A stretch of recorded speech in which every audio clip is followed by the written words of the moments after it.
प्यारे बच्चों, masters board में आपका हार्दिक स्वागत है। मैं कुसुमलता सिंह आज आप लोगों के लिए कक्षा 4 की संस्कृत पाठ्य पुस्तक संस्कृत सुधा के तृतीय पाठा वाक्य प्रयोगा द्वितीय को लेकर के उपस्थित हुई हूँ। बच्चों, हम लोगों ने संज्ञा शब्दों का प्रयोग करना सीख लिया था। आज हम संज्ञा शब्दों के स्थान पर संस्कृत में कौन से सर्वनाम शब्द प्रयुक्त होते हैं उनका प्रयोग करना सीखेंगे। इस पाठ में हम लोग इदम शब्द के तीनों वचनों में, प्रथमा विभक्ति के तीनों वचनों में और तीनों लिंग में प्रयोग करना सीखेंगे। तो आइए हम लोग पाठ को पढ़ते हैं। ये पिक्चर है, तस्वीर बनी हुई है एक, इसमें एक हिरन दौड़ रहा है। एक हिरन की संस्कृत होती मृगा। मृगा धावती, हिरन दौड़ता है। अब मृगा के स्थान पर हमें सर्वनाम शब्द का प्रयोग करना है यह। तो यह की संस्कृत पुल्लिंग में होगी अयम। ये प्रथमा विभक्ति एक वचन का रूप है। अयम धावती, यह दौड़ता है। अब देखिए यहाँ पे दो हिरन दौड़ रहे हैं। दो हिरन की संस्कृत हो जाएगी मृगौ। मृगौ धावता। चूँकि मृगौ शब्द द्विवचन में है तो इसके साथ में क्रिया भी द्विवचन की लगेगी। मृगौ धावता, दो हिरन दौड़ते हैं। अब इसके मृगों के स्थान पर हमें सर्वनाम शब्द का प्रयोग करना है ये दो। तो इसकी संस्कृत हो जाएगी इमौ। इदम का पुल्लिंग में रूप चलेगा अयम, इमौ, इमे। तो इमौ, इमौ मीन्स होता है ये दो। इमौ धावता, ये दो दौड़ते हैं। मृगाः धावन्ति, यहाँ पर मृगाः शब्द बहुवचन में है। जब दो से ज़्यादा चीज़ें होंगी या दो से ज़्यादा व्यक्ति होंगे, दो से ज़्यादा प्राणी होंगे तो वो बहुवचन कहलाएंगे। तो मृगाः मीन्स बहुत से हिरन। मृगाः धावन्ति, हिरन दौड़ते हैं। यहाँ पर मृगाः के स्थान पर इमे शब्द का प्रयोग हुआ है, इमे सर्वनाम का। तो इमे का अर्थ होता है ये सब। इमे धावन्ति, ये सब दौड़ते हैं। तो इदम पुल्लिंग में रूप चलेगा अयम, इमौ, इमे। अयम मीन्स यह एक वचन, इमौ द्विवचन ये दो, इमे बहुवचन ये सब। पिपीलिका चलती। पिपीलिका शब्द स्त्रीलिंग है चूँकि ये आकारांत शब्द है और आकारांत शब्द हमेशा स्त्रीलिंग में होते हैं। पिपीलिका का अर्थ होता है चींटी। प्रथमा विभक्ति एक वचन का रूप है। एक वचन में है तो क्रिया भी एक वचन की लगी है। पिपीलिका चलती, चींटी चलती है। चूँकि पिपीलिका शब्द स्त्रीलिंग में है, इसके जगह पर हम सर्वनाम शब्द का प्रयोग करेंगे तो वो भी स्त्रीलिंग में होगा। इयम, स्त्रीलिंग में यह की संस्कृत होगी इयम। इयम चलती, यह चलती है। पिपीलिके चलता, दो चींटियाँ चलती हैं। दो चींटियाँ, इसके स्थान पर सर्वनाम शब्द द्विवचन में हो जाएगा इयम इमे। इमे मतलब ये दो चलती हैं। इमे चलता, ये दो चलती हैं। अब इमे शब्द पुल्लिंग में बहुवचन में है और स्त्रीलिंग में द्विवचन में है। इसकी पहचान हम क्रिया शब्दों से करते हैं कि ये इमे पुल्लिंग में है कि स्त्रीलिंग में। अगर इमे के साथ में क्रिया बहुवचन की लगी है, जैसे कि यहाँ पे लगी हुई है, तो वो इमे हो जाएगा पुल्लिंग बहुवचन में और उसका अर्थ हो जाएगा ये सब। और अगर इमे के साथ में क्रिया द्विवचन की लगी है तो वो इमे स्त्रीलिंग द्विवचन का माना जाएगा और उसका अर्थ हो जाएगा ये दो। इमे चलता, ये दो चलती हैं। पिपीलिका चलन्ति। पिपीलिका मीन्स बहुत सारी चींटियाँ। क्योंकि ये बहुवचन शब्द है तो क्रिया भी इसके साथ में बहुवचन की लगी है। चींटियाँ चलती हैं। इमाः चलन्ति, ये सब चलती हैं। इदम स्त्रीलिंग में रूप चलेगा प्रथमा विभक्ति में इयम, इमे, इमाः। इयम मीन्स यह, इमे मीन्स ये दो, इमाः मीन्स ये सब। अब हम नपुंसकलिंग शब्दों को देखते हैं। विमानम उड्डयति। विमानम मीन्स हवाई जहाज, उड्डयति मीन्स उड़ता है।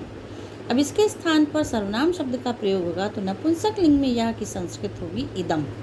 इदम उड्डयति, यह उड़ता है। विमाने उड्डयतः, दो हवाई जहाज उड़ते हैं। अभी नपुंसकलिंग में ये दो की संस्कृत होगी इमे। इमे उड्डयतः, ये दो उड़ते हैं। विमानानि उड्डयन्ति, हवाई जहाज उड़ते हैं। विमानानि शब्द बहुवचन में है, नपुंसक लिंग बहुवचन का है, क्रिया भी बहुवचन की लगी है। हवाई जहाज उड़ते हैं। नपुंसक लिंग में ये सब की संस्कृत होगी इमानी। इमानी उड्डयन्ति, ये सब उड़ते हैं। तो इदम नपुंसक लिंग का रूप चलेगा। प्रथमा विभक्ति में इदम, इमे, इमानी। इदम मीन्स यह, इमे मीन्स ये दो, इमानी मीन्स ये सब। अब हम पाठ के शब्दार्थ को देख लेते हैं। अयम मीन्स यह, कह मीन्स कौन, मृगा मीन्स हिरण, विमानम मीन्स हवाई जहाज, पिपीलिका मीन्स चींटी, उड्डयत मीन्स उड़ता है। मौखिकम अभ्यासम कुरुत, अभ्यास पुस्तिकायाम च लिखत। आपको इन लाइनों का, इन पंक्तियों का मौखिक रूप से अभ्यास करना है, मतलब बोलने का अभ्यास करना है आपको, और इन पंक्तियों को अपनी अभ्यास पुस्तिका में लिखना भी है। तो चलिए आप हमारे साथ साथ इसको बोलने का अभ्यास करिए। अयम कपोतः अस्ति, इमो कपोतो स्तः, इमे कपोताः सन्ति, इयम् अजा अस्ति, इमे अजे स्तः, इमाः अजाः सन्ति, इदं पत्रम् अस्ति, इमे पत्रे स्तः, इमानि पत्राणि सन्ति। दूसरा प्रश्न है वाक्यानि पूरयत, वाक्यों को पूरा कीजिए। अयम मूषकः अस्ति, यह चूहा है। अब इधर दिया हुआ है मूषकाः सन्ति, मूषकाः बहुवचन में है, तो इसके साथ में सर्वनाम शब्द भी बहुवचन, पुल्लिंग बहुवचन है तो सर्वनाम शब्द पुल्लिंग बहुवचन में आएगा। इमे मूषकाः सन्ति। इसी तरीके से आगे का आपको अपने आप करना है। इयम चटका अस्ति, इयम शब्द स्त्रीलिंग में है, एक वचन में है, इसके साथ में संज्ञा शब्द भी स्त्रीलिंग एक वचन का है, इयम चटका अस्ति। आगे हम देखते हैं यहाँ चटकाः सन्ति, चटका स्त्रीलिंग बहुवचन में है, तो इसके साथ में आने वाला सर्वनाम शब्द भी स्त्रीलिंग बहुवचन का होगा। यहाँ पर हम भरेंगे इमाः, इमाः चटकाः सन्ति। फिर है इदम फलम अस्ति, इदम नपुंसक लिंग प्रथमा विभक्ति एक वचन का रूप है, क्योंकि फलम शब्द जो है नपुंसक लिंग प्रथमा विभक्ति एक वचन का, तो इसके साथ में आया हुआ सर्वनाम शब्द भी प्रथमा विभक्ति नपुंसक लिंग में प्रथमा विभक्ति एक वचन का लगा हुआ है। आगे हम देखते हैं। अब देखिए फलानी संति लिखा हुआ है, फलानी नपुंसक लिंग प्रथमा विभक्ति एक वचन का रूप है, तो इसके साथ में आने वाला सर्वनाम शब्द भी नपुंसक लिंग प्रथमा विभक्ति एक वचन का होगा। यहाँ पे हमने भरा है इमानी फलानी संति। आगे देखिए तीसरा प्रश्न है चित्राणि दृष्ट्वा वाक्यानि पूरयति, चित्रों को देखकर वाक्य पूरा कीजिए। अब देखिए चित्र में एक सूरज बना हुआ है, यानी कि ये जो वाक्य बनेगा वो एक वचन का बनेगा। अयम सूर्यः अस्ति, यह सूरज है। अब इस पिक्चर में दो बैल बने हुए हैं, यहाँ पे द्विवचन का शब्द भरा जाएगा। इमौ वृषभौ स्तः, ये दो बैल हैं। दीपक दो से ज़्यादा है, यानी कि बहुवचन रूप बनेगा दीपक का। इमे दीपकाः सन्ति।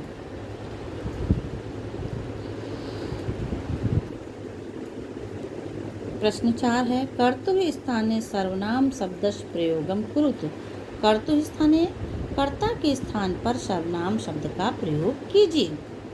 जैसे आपको एक करके दिखाया गया है, बालकः पुस्तकम पठति, लड़का पुस्तक पढ़ता है। बालक आपका कर्ता शब्द है, इसके स्थान पर आपको सर्वनाम शब्द प्रयोग किया गया है। सह पुस्तकम पठति, सह तद सर्वनाम का रूप है, तो आप इस प्रश्न में तद सर्वनाम का ही रूप भरेंगे। शशकः तृणम खादति, शशका पुल्लिंग एक वचन है, तो सर्वनाम शब्द भी तद का पुल्लिंग एक वचन में आएगा। पुल्लिंग एक वचन में होगा शशका के स्थान पर सह, सह तृणम खादति। वानरौ फलम खादतः, वानरौ पुल्लिंग द्विवचन का रूप है, तो इसके साथ में आने वाला सर्वनाम शब्द भी पुल्लिंग द्विवचन में होगा। तौ फलम खादतः। छात्रा विद्यालयम गच्छति। छात्रा स्त्रीलिंग प्रथमा विभक्ति एकवचन का रूप है, तो आने वाला तद सर्वनाम भी स्त्रीलिंग प्रथमा विभक्ति एकवचन में होगा। सा विद्यालयम गच्छति। अब है उचित पदम चित्वा वाक्यम पूरयत। उचित पदों को चुनकर वाक्य पूरा कीजिए। जैसे अयम बालः हसति, ये बच्चा हंसता है। बाला शब्द पुल्लिंग एकवचन है, तो इसके साथ में आने वाला सर्वनाम शब्द भी देखिए पुल्लिंग एकवचन का लगा हुआ है। इसी तरीके से आगे हम करेंगे। ये देखिए ब्रैकेट में शब्द दिए हुए हैं, इन्हीं में से आपको चुनकर आपको वाक्य पूरा करना है। बालिका नृत्यति। बालिका स्त्रीलिंग एकवचन का रूप है, तो यहाँ सर्वनाम शब्द भी स्त्रीलिंग एकवचन का होगा। यहाँ भरा जाएगा इयम। इयम बालिका नृत्यति, या लड़की नाचती है। अब पत्राणि पतन्ति। पत्ते गिरते हैं, नपुंसकलिंग बहुवचन का रूप है ये, तो इसके साथ में सर्वनाम शब्द भी नपुंसकलिंग बहुवचन का होगा। इमानि इमानि पत्राणि पतन्ति। आशा है बच्चों आप लोगों को ये पाठ अच्छे से समझ में आ गया होगा। आप लोगों को ये पाठ अच्छे से समझ में आया होगा, तो मेरे चैनल को लाइक शेयर एंड सब्सक्राइब ज़रूर कीजिएगा। धन्यवाद।